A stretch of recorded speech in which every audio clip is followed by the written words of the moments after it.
हिन वक़्तु नाज़रीन ॾिसो तव्हां बीठो अथव इरशाद जागरानी साहिबु जंहिंजे लाइ तमामु सिंध जा जेके नेट जे दुनिया जा जेके दोस्त आहिनि जेके घटि वधि ॻाल्हाईंदा आहिनि त उन्हनि में हया ऐं शर्म हुजणु खपे त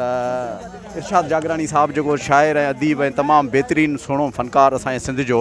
जंहिंखे घटि वधि ॻाल्हाईंदा आहिनि त मां सम्झंदो उन माण्हुनि खे बुॾी मरणु खपे जेके अहिड़ा कमेंट्स कंदा आहिनि इरशाद जागरानी जे बारे में ऐं ख़ुशी थींदी उन्हनि माण्हुनि खे हिन वीडियो खे ॾिसण खां पोइ त वाक़ई असां पंहिंजे सिंध जे सुरीले के रागी शाइर अदीब इरशाद जागरानीअ सां मोहबत कयूं था ऐं उनजी इहा ख़ासि मोहबत आहे जो पंहिंजे सिंधी भाइरनि जे लाइ ऐं काथूं हली आयो आहे काहे आयो आहे पर उन्हनि जी मोहबत उन्हनि जे सिक ऐं उन्हनि जे दावत में भरपूर पंहिंजी टेम खे क़ीमती टेम खे कढी इरशाद जागरानी साहिबु उन्हनि सां आयो आहे सिंधी भाइरनि सां सिर्फ़ु इहो त हिकु ई नारो हिकु सिंध हिकु सिंधी हिकु असां सभु भाइर आहियूं वॾी महिरबानी।